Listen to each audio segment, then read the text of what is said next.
Pessoal, a gente gravou esse vídeo e tá quase na hora dele sair e apareceu uma atualização extremamente importante que não tem como a gente deixar de fora. Então eu tô vindo aqui colocar esse aviso, essa atualização meio que no improviso mesmo, que é pra vocês entenderem todo o caso, mas ao mesmo tempo ficar com o vídeo atualizado. Existe um Instagram, eu explico isso inclusive no vídeo, da própria família, que eles estavam atualizando em tempo real. Então aqui é a fonte mais confiável pra gente entender as atualizações. E agora, já com o vídeo quase pronto para sair, eles colocaram aqui esse aviso, tá nos stories ainda, nem colocaram nem no feed, tá aqui ó, faz 40 minutos. Eles postaram esses stories falando: encontramos o Roberto, ele está vivo, está bem, estamos já encaminhando para o hospital. Obrigado a todos os anjos que vieram aqui para nos ajudar, obrigado pelas orações. Então agora, isso não invalida o vídeo de maneira nenhuma, porque no vídeo a gente vai entender tudo o que aconteceu e fica aberto aqui as novas atualizações que vão acontecer, porque agora a gente quer saber o que houve esses dias todos, como que ele ficou, o que a menina, ela disse a verdade ou não, porque ela deixou ele lá na mata. Então agora vai ser extremamente importante a gente escutar e ver a versão do Roberto, só que por hora não tem nenhum vídeo dele, tá? Ele provavelmente vai dar a entrevista ainda, vai explicar, mas ele deve estar indo para o hospital para poder se recuperar, né? Afinal de contas, foram 5 dias aí numa mata, né? É impressionante até ele ter sobrevivido. Olha, eu tô cheio de roxo no corpo, tô com várias escoriação e tô sem enxergar porque perdi meu óculos, sem bota e só isso. Mas eu tô bem. Foi Deus. Foi Deus. Se você vê meu estado, você não acredita. Mas tá aí. Então só pra deixar esse vídeo atualizado pra vocês, tá bom? E ainda assim, fiquem com o vídeo pra vocês entenderem todo esse caso bem misterioso aí do Roberto e dessa menina aí, a Tayane, né? Se você abriu as redes sociais nos últimos dias, provavelmente você viu esse caso pipocando em tudo quanto é canto. Um jovem some numa das trilhas mais famosas e mais difíceis do Paraná. E a pessoa que tava com ele volta sozinha e dá entrevistas que, no mínimo, deixam uma sensação estranha no ar. Um desaparecimento real com família desesperada, bombeiros mobilizados e um turbilhão de versões se formando em tempo real. O nome do jovem é Roberto Farias Thomas, por volta de 19, 20 anos de idade, e o local é o Pico Paraná, na região de Campina Grande do Sul, um ponto conhecido por exigir preparo, atenção e principalmente responsabilidade. E aí vem um detalhe que fez tudo explodir. Ele subiu com uma amiga, Tayane Smith, que segundo os relatos que ela mesma deu, em algum momento da descida os dois se separaram e Roberto nunca mais foi visto. Esse é o mistério do momento que está intrigando toda a internet e a gente vai entender ele a partir de agora. Eu sou o Marcelo Milos e depois da vinheta eu te conto.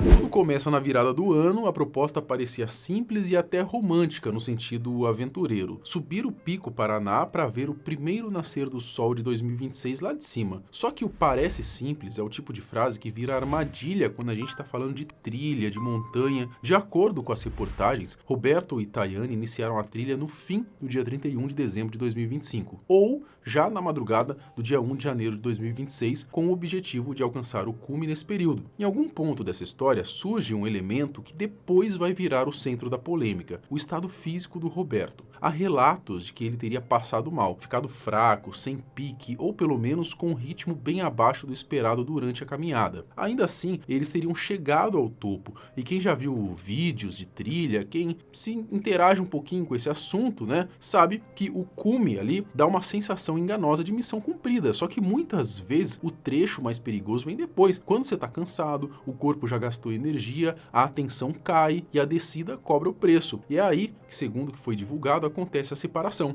Eu não vou saber exatamente o momento que ele passou mal, porque como é a nossa primeira vez, estava muito escuro lá em cima, a gente não enxergava nada. E ele começou a vomitar, vomitou, eu perguntei se ele estava bem, ele falou que ele estava bem. Então o pessoal já estava mais na frente, eu cheguei até o pessoal e falei: olha, ele está vomitando lá atrás. Ele ficou sozinho nesse ponto? Ficou, só que era questão de metros, muito, muito pouco, que dava para avistar a lanterna dele, o brilho da lanterna dele e o nosso, dava para escutar as pessoas conversando. Era muito... A Tayane conta que seguiu descendo e deixou o Roberto para trás. E essa frase, do jeito que ela aparece nas reportagens, é a faísca que começa a intrigar as pessoas. Porque no imaginário de qualquer um que já fez trilha, existe uma regra de ouro. Se você tá com alguém, principalmente se a pessoa tá debilitada, você não simplesmente vai embora, como se estivesse numa corrida. E é aqui que entra então o segundo combustível do caso, as entrevistas. Até que eu falei, pô, eu vou na frente. A gente começou, aí ele pegou, os dois subiram, trouxe até lá. Chegou uma hora que eu falei pro casal, eu posso passar na frente de vocês? Eu passei na frente do casal e continuei a trilha. Chegou o momento que... Sozinha ou com ele? Não, sozinha. O Roberto ficou com o Fábio e junto com o casal. Quando foi, eu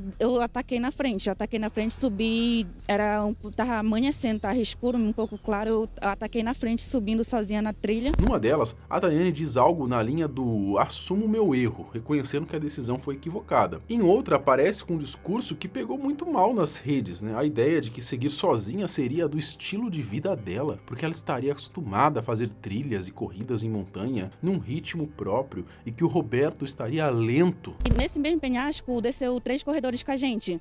Eu falei, nossa, eles têm um passo muito rápido, o meu estilo. Eu peguei e eu comecei a correr junto com eles. Eu falei, Roberto, você tá muito devagar, eu vou passar na sua frente. Aí eu comecei a correr com os corredores, a gente correu, tipo, a gente ia andando na trilha muito rápido, descendo, coisando pedra. E o Roberto veio andando devagar atrás. E é aqui que o público começa a perceber estranheza, tá? Não necessariamente porque existe prova de crime, mas porque o modo com que isso é narrado, né, em algumas falas, passa um tom de, sei lá, normalização desse abandono, né? Tipo, faz parte, ele ficou e eu fui. Só que a montanha não funciona assim, né? Ao mesmo tempo em que a internet esquenta, o mundo real entra em ação, o desaparecimento mobiliza o Corpo de Bombeiros do Paraná com buscas que envolvem equipes em solo e apoio tecnológico. E conforme os dias passam sem encontrar Roberto, os próprios bombeiros indicam mudanças de estratégia. Um sinal de que a busca, né, vai ficando mais complexa, possivelmente porque áreas mais óbvias e trilhas principais já foram verificadas. A família, é claro, entra num estado de desespero total e aí vem mais uma camada, né? Quanto mais o caso viraliza, mais aparecem versões paralelas, cortes de vídeo, opiniões e reconstruções feitas por terceiros. Isso é perigoso porque cria aquele cenário em que, em vez de ajudar, a internet começa a atrapalhar e o foco sai de onde ele pode estar para quem é o vilão da história. Será que houve algum crime ou não? Só que as autoridades precisam trabalhar com outra lógica, né? Nos últimos dias, a Polícia Civil do Paraná também aparece no caso, com registro de boletim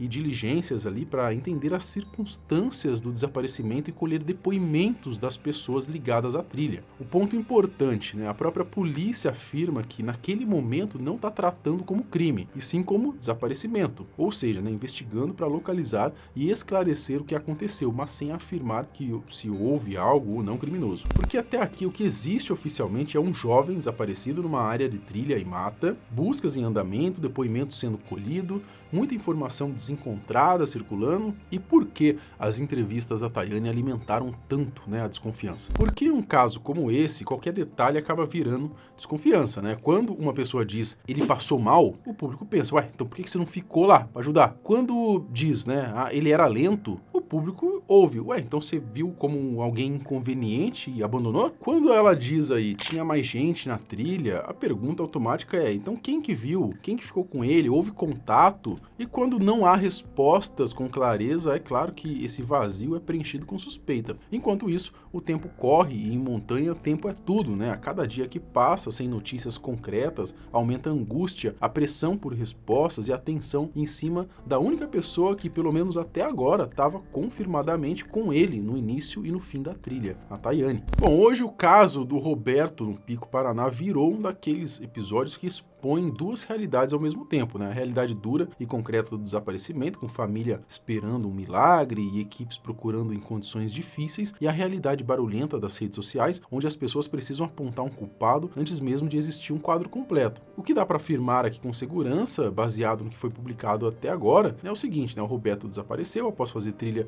no período do Ano Novo, as buscas seguem, a polícia acompanha e colhe informações, as falas da Tayane por reconhecer que deixou ele para trás e por justificar explicar isso de maneiras que soaram frias ou contraditórias para muita gente, alimentaram uma onda de desconfiança e revolta, né? E com razão. E aí eu te pergunto, você acha que isso foi imprudência pura, uma sequência de decisões ruins, ou tem alguma peça faltando nessa história que ainda não apareceu? O que você acha da Tayane? Você acha que ela tem alguma coisa a ver com isso? Bom, para quem quiser se atualizar em tempo real, a família criou uma página lá no Instagram chamada Resgate Roberto Pico Paraná. Essa página já tá com quase 300 mil seguidores, tá? É importante seguir ela para quem quer saber tudo no tempo mais rápido possível, porque é por lá que a família tá atualizando e também para você evitar cair em golpe, porque a própria família já postou ali nessa página que tem já um monte de gente safada se aproveitando, pedindo piques, falando que é vaquinha e não sei o que, e a família não fez nada disso até agora, tá? Bom, no mais, esse daqui é um resumo do caso, tá? Que tá tomando conta da internet. É claro que tem bastante informação que ficou de fora, tem até mais coisa da Tayane pra gente trazer aqui, caso vocês queiram, a gente traz um outro vídeo, conforme vai sair nas atualizações, e trazendo mais coisas, no mínimo esquisitas, da Tayane, tá? Ela respondendo algumas coisas ali no Instagram, na internet, que isso aumentou ainda mais a desconfiança, tá? Então tem mais coisa aí que a gente pode trazer, caso vocês queiram, tá bom? No mais, esse aqui é um resumão do que tá acontecendo nessa história aí, desse mistério do momento da internet, tá? Até o próximo vídeo, tchau!